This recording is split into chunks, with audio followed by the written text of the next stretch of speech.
بسم اللہ الرحمن الرحیم۔ السلام علیکم ناظرین، آج کا جو ہمارا موضوع ہے وہ ہے نظریہ وحدت الوجود اور نظریہ وحدت الشہود کیا ہے۔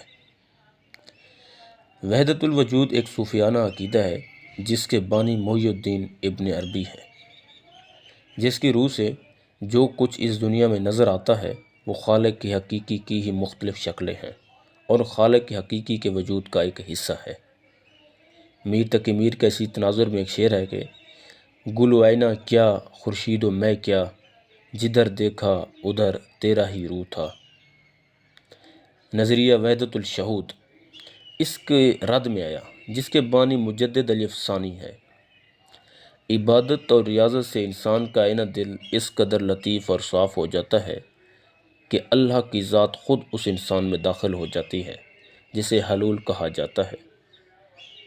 محمد رفیع صدیق کا شعر ہے کہ ہر سنگ میں شرار ہے تیرے ظہور کا، موسیٰ نہیں کہ سیر کروں کوہ طور کا۔ آج کی ویڈیو میں اتنا ہی، تب تک کے لیے اللہ حافظ۔